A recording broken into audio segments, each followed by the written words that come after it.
ये कहानी एक छोटे से गांव की है जहां दो दोस्त रहते थे। उनका नाम था रामू और श्यामू। दोनों किसान थे, लेकिन दोनों का स्वभाव और जीवन जीने का तरीका बिल्कुल अलग था।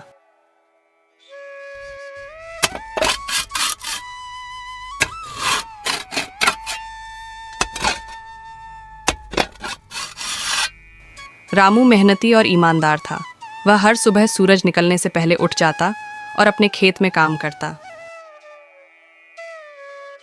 वहीं श्यामू बेहद आलसी था।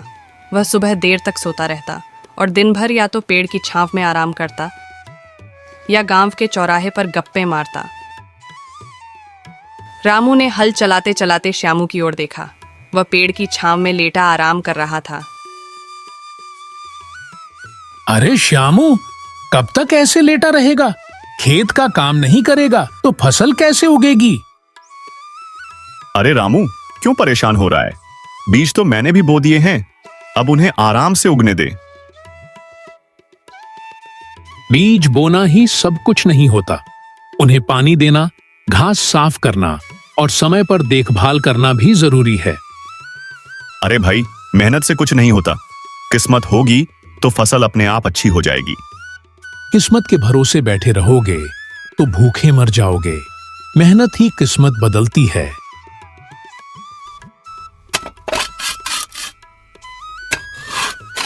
रामू अपने काम में लग जाता है और श्यामू आराम से लेटा रहता है।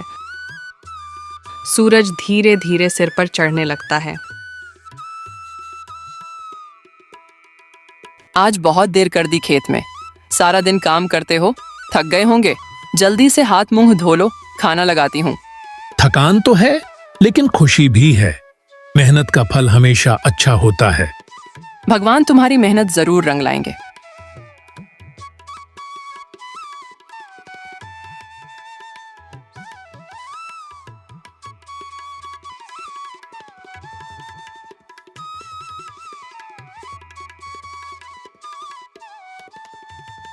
दिन भर कहाँ थे? खेत में गए भी थे या सारा दिन गप्पे मारते रहे? अरे, खेत में ही था। क्या हर समय ताने देती रहती हो? खेत में क्या किया? कुछ उगा भी या सिर्फ जमीन देखकर आ गए? तू क्यों परेशान होती है? मेरा बीज बो दिया है। जब फसल उगेगी तो सब देख लेगी। अभी खाना दे, भूख लगी है।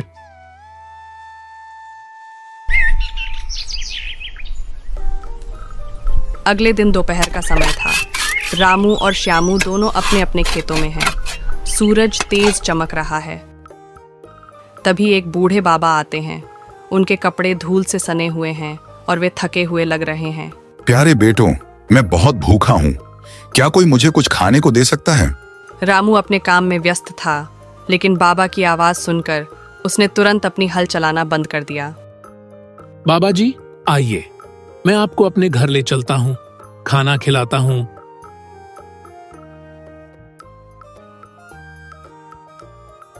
अरे, ये रामू भी ना हर किसी के पीछे भागता है।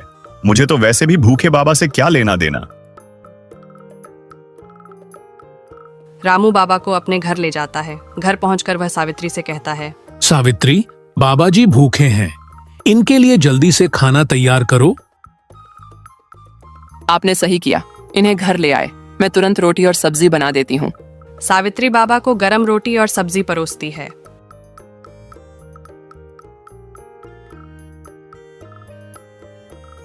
बाबा तृप्त होकर खाना खाते हैं। खाना खत्म करने के बाद वे अपनी झोली से 2 चमकीले बीज निकालते हैं। तुमने मेरी सेवा की बेटा। मैं तुम्हें एक अनमोल उपहार देता हूँ। ये बीज लो, इसे अपने खेत में लगाओ, लेकिन याद रखना, जो इसे मेहनत से सींचेगा उसे ही इसका फल मिलेगा। रामू बाबा का धन्यवाद करता है। उसी समय श्यामू भी वहां आ जाता है। बाबा जी, मेरे लिए भी कुछ है। श्यामू अनमने ढंग से बीज ले लेता है और बाबा को धन्यवाद कहता है।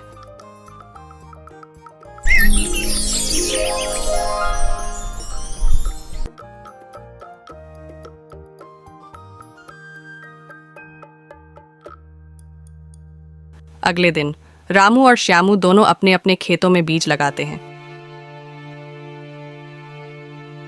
बाबा ने कहा था कि मेहनत ही इसका फल लाएगी। मुझे रोज इसे पानी देना होगा और देखभाल करनी होगी।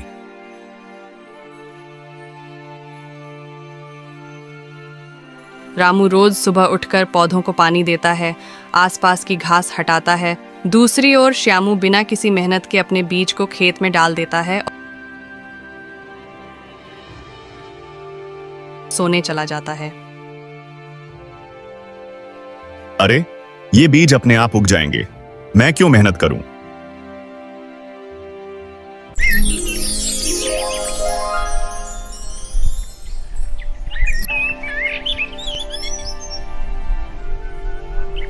एक महीने बाद रामू के खेत में एक बड़ा और सुंदर कद्दू उगता है।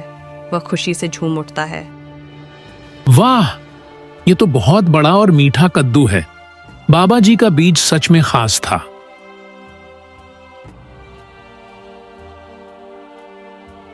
श्यामू अपने खेत में जाता है, लेकिन वहां कुछ नहीं उगा। वह गुस्से में अपने खेत को घूरता है। ये क्या? मेरा बीज क्यों नहीं उगा? लगता है बाबा ने मेरे साथ धोखा किया।